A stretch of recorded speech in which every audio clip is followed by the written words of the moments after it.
Deng deng deng deng deng deng deng deng deng. Apaan nih deng masuk sekolah? Deng deng. Mulai gak jelas lah. Dingin tong berservis. Waduh. Orangnya doang yang belum. Aduh.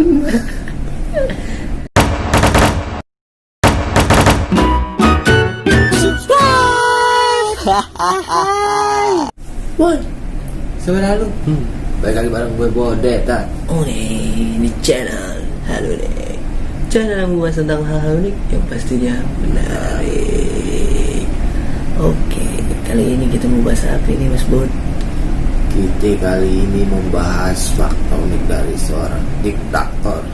Serem nih ini. Iya, yang kumisnya di tengah doang. Itu yang cuman di tengah, samping-sampingnya dicukur ya. Kayak Jojon. Iya, Hitler. Hitler. Tapi kita nggak mau ngomongin kekerasan dianya nih. Apanya dong nih? Hal unik ya deh.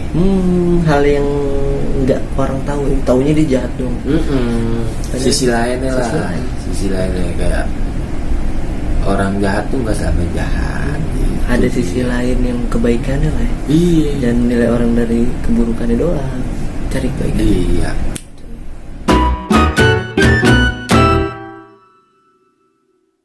Hal ini pertama dari Hitler ini. Beliau orang pertama nih yang kampanye anti merokok di dunia. Beliau yang anti smoke. Ini first people nih yang mendeklarasikan. Menggerakkan Wah, satu kampanye yang sedunia ini. benar. Iya, dia memulai gerakan anti tembakau ketika seorang dokter Jerman menjadi pelopor yang mengidentifikasi terdapat hubungan antara merokok dan kanker paru-paru nih. Yang kemudian menjadi benci karena tahu hal itu yang diakibatkan dari rokok ini atau tembakau nih. Karena taunya ini merusak lah. Iya, gerakan ini dimulai pada tahun 30-an. Lama juga ya. Iya. Dari tahun 39 sampai 45. Rokok bagi personel militer juga sangat dibatasi. Hitler juga menganggap rokok sebagai dekaden, yaitu kemunduran lah atau apa ya, yang nggak penting, ngapain lo kayak merusak tubuh gitu. Maksud si Hitler ini. Ngapain sih lo merusak tubuh lo sendiri? Iya. Dan melakukan hal yang lebih bagus. Iya.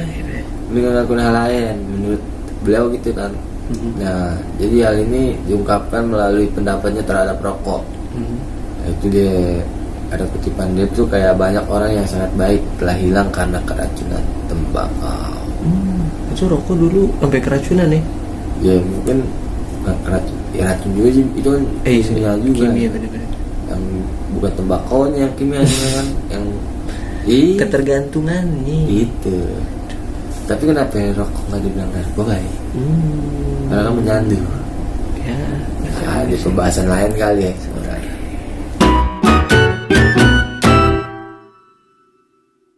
Kedua nih, Ada apa? ternyata Hitler orang yang nggak makan daging atau vegetarian. Lu baru tahu kan? Vegetarian doi. Iya, banyak orang yang kayak darah tinggi, Iya. marah-marah mulu, stres, kolesterol karena makan daging. Hitler jadi diktator karena dia vegetarian, bukan karena sering makan daging. Itu. Kebayang itu. Kalau nih ke dia. Dia menjalani diet vegetarian ketat semenjak awal tahun 1941. Ia menganggap dirinya sendiri sebagai vegetarian ortodok. Dia membenci daging karena menolak dengan keras terhadap segala jenis pemotongan hewan. Sebuah surat kabar Jerman, Die Weis van During, pernah mengungkapkan bahwa Hitler adalah seorang vegetarian karena kecintaannya kepada dunia hewan. Ada yang tahu nggak tuh? Pecinta hewan nih. Pasti baru tahu nih, tahu ya kan? Bahkan ia merupakan salah satu orang yang tidak bisa jauh dari hewan yang dipeliharanya. Iya. Ya kan? Karena disayang gitu. Iya, dia peliharaannya anjing. Iya benar. Benar-benar. Iya. Tapi ada satu hal yang bisa diprediksi untuk pemakan daging. Apa tuh? Dunia masa depan akan menjadi vegetarian. Itu sih yang bisa diprediksi olehnya ini. Iya. Jadi ibaratnya dia diktator, tapi dia itu sayang sama hewan. Tapi Kesehatan juga tadi dia gak berani anti ngerokok, di vegetarian.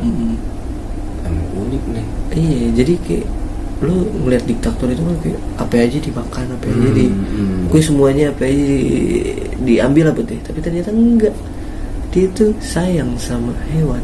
Itu Sampai dia tuh nggak mau ngeliat pemotongan hewan karena itu kayak sadis gitu, gitu sih. Selanjutnya nih, Hitler adalah seorang pelukis yang bisa dibilang profesional deh, Pelukis. handal gitu. Ini dia Iya. pelukis, ini dia apa nih, fuckboy nih. Hah? Pluk and kiss. Wah, gila. Oh bukan. Gue kira. Bukan itu, sama lu tolong jadi dengerin yang tadi. Ya, lewatin aja. Jangan dengerin. Ya. Nah itu Hitler adalah seorang pelukis yang handal nih. Nah, melukis adalah ketertarikan utamanya nih sepanjang hidupnya nih. Hobi lah ya. Iya, hobinya dia menciptakan ratusan lukisan di kartu pos. Kartu pos. Iya. Gila, dibikin tuh lukisan. Benar. Kiss. Hasil lukisannya itu tuh kemudian dijual untuk cari nafkah. Oh.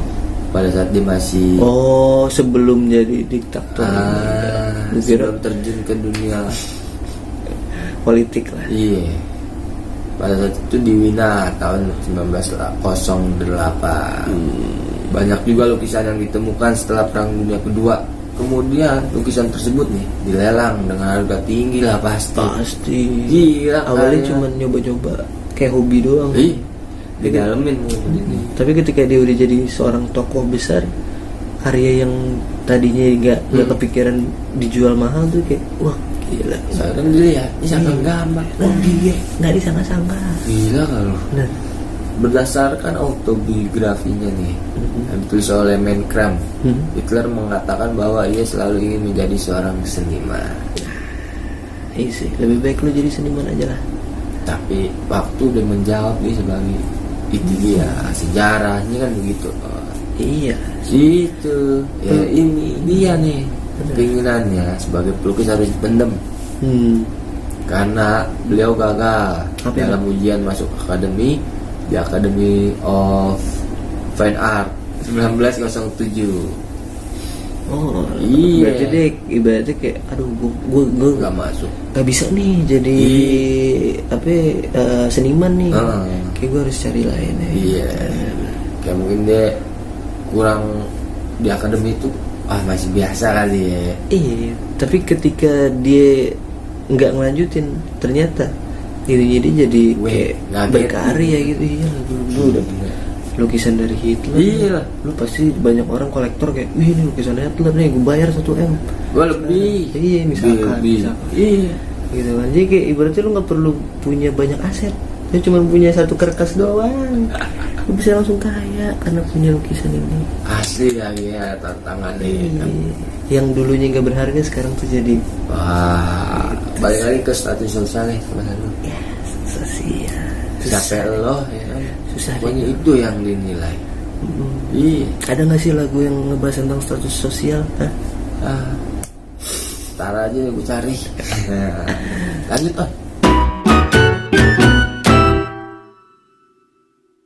Walaupun dia sebagai diktator yang dikenal dunia nih, yang orang-orang taunya itu dijahat, dikejam, dia tuh nggak punya hati nurani, fitriani, nur apapun.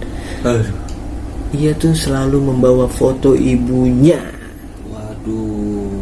Karena mungkin ibunya terhadap ibunya kan. Iyalah, masih ingat cinta. Yang ngelahirin ibarat gitu. Benar, kalau nggak cinta sama ibunya mah durhaka. Iya. Iya, ibunya yang bernama Clara Polzi dipekerjakan sebagai pembantu rumah tangga ketika ia umur 16 tahun. Dan di rumah sang ayah yang bernama Alois Hitler. Usai meninggalnya istri kedua dari Alois, kemudian Clara dan Alois menikah pada tanggal 7 Januari 1885. Oh. Ini ibaratnya nih ibunya itu kan sebelumnya nih kan pembantu nih. Dia dinikahin kali. Tapi gimana tuh? Gak ngerti Itu itu urusan keluarga lah ya. jodohnya ketemunya di mana ya? Kita nggak mau bahas. Iya. Nah, dari pernikahan tersebut lahirlah dua anak. Anak pertama mereka yang bernama Gustav yang lahir pada 15 Mei 1885. Kemudian lahirlah Adolf Hitler pada 20 April 1889. Nah, ibunya sangat mewajibkan anak-anaknya secara teratur untuk datang ke gereja. Ibaratnya lo harus Rajin ibadah biar nggak jadi anak yang nakal. Mungkin ya. Hitler memiliki hubungan yang sangat dekat dengan ibunya. Ketika ibunya meninggal, ia merupakan orang yang sangat terpukul. Pasti. Iya, rasa sakit akibat ditinggal sang ibu ia bawa selama sisa hidupnya. Ia mengatakan itu merupakan pukulan yang sangat mengerikan. Iya. Benar. Kecintaannya tuh terhadap ibu. Ya. Yang terakhir ini adalah cinta pertamanya Adolf Hitler itu perempuan Yahudi. Nah, itu dia. Ini banyak yang tahu Hitler itu terlalu kejam terhadap bangsa Yahudi. Tapi ternyata orang yang paling dicintai yang pertama kali itu orang Yahudi. Ya, Itu ketika umur 16 tahun. Ya. Nah, Hitler bersekolah tuh di kota Linz, Austria. Ini kisahnya sama nih, 16 tahun. Ibunya juga menikah dengan bapaknya 16 tahun. Mungkin itu udah cukup umur kali ya pada masa itu. Ya nggak sih? Oh, kita mesti tapi ini udah pengen dapat KTP sih sekali lagi. Sabi deh. Benar. Tapi yang dulu nih. Iya sangat jatuh cinta dengan gadis tersebut pada tahun 1905. Pada masa kecil itu ceritanya nih. Benar. Egos Kubizek yang menulis buku yang berjudul Adolf Hitler Menjugendfern mengatakan bahwa Stefani tidak tahu seberapa dalam Adolf cinta gila sama doi. Di situ ditulis Hitlernya juga nih nggak berani mengungkapin secara langsung. Emang sulit sih mengungkapkan. Kayak misalnya siapa yang nanya lo gimana sih suka, kenapa nggak diungkapin? Jadi Hitler kayak besok kali ya. Sebenarnya pas ngobrol di kaca tuh dia udah latihan berjuta-juta kali lah. Tapi ketika ketemu sama orang yang dia sayang, satu kata pun sulit dikeluarin. Pasti lo ngerasain kan? Pasti. Nah, jadi semenjak ibaratnya setelah kepergian ibundanya dari Adolf Hitler ini nih, itu ketemu sama si Stefan ini yang disukai. Pas dia pulang dan si Stefan ini kayak wah Hitler tuh ya kan. Nah di sini Hitler merasa dia tanpa kata loh, kayak baru dilihatin tuh seneng. Padahal nggak ada kata-kata manggil namanya yang disuka kan udah mandang kita gimana sih? Kayak ngeliatin penasaran itu. Bunga ya liatin orang yang kita suka. Pasti. Itu emang udah manusiawi, ya kan? Kalau yang sejarahnya parah lah ya kan? Dan mungkin si Stefani ini kalau dibilang nyesel enggak juga sih. Karena doi ngebantai orang Yahudi.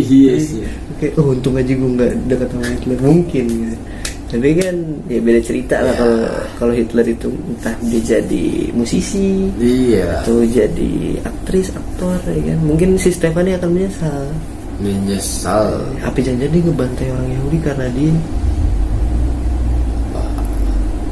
itu pokoknya ada lagi deh pembahasan lain. Kita nggak mau nyinggung pembahasan itu. Itu mau udah banyak lah yang pembahasan. Kira pembahasan yang nggak tahu aja nih. Nggak tahu. Tahu deh sekarang. Nah cukup aja nih selalu. Bener. Apa pembahasan dari berdua nih. Jangan kemana-mana. Tapi halo deh. Jangan.